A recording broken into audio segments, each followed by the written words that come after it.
Изложбата "Силата на амулетите" е дело на колегата Запрянка Кръстева. Тя е уредник-археолог в Исторически музей от Асеновград. Съдържа, най-общо казано, над 40 предмети от праисторията до Възраждането, които разказват за вярванията на хората и за тяхните виждания за света. Всички експонати, които виждате тук, са оригинални, тъй като част от посетителите ме питаха. Представят една малка част от историята.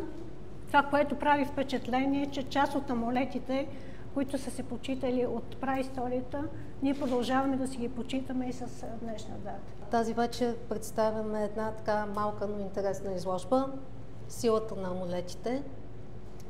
Артефактите са от фонда на музея, като една част от тях са добити от системни археологически проучвания на крепостта Асенова крепост и средновековната крепост Воден. Друга част от артефактите са дарения от граждани. Ще видите в витрините експонирани накити, които са соларни символи.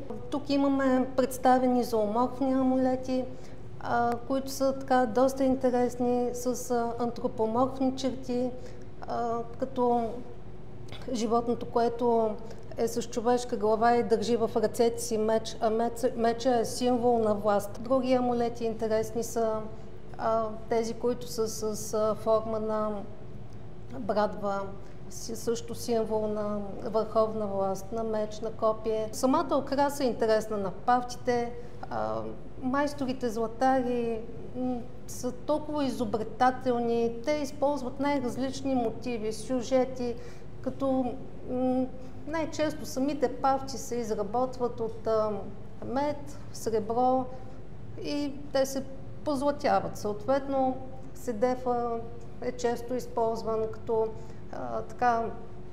любими персонажи са орела, който е символ на Цариградската патриаршия. Интерес представлява, че по време в самата империя мюсюлманките също са носили павти, но тъй като Корана забранява да се използват антропоморфни изображения, там имаме само растителна и геометрична украса.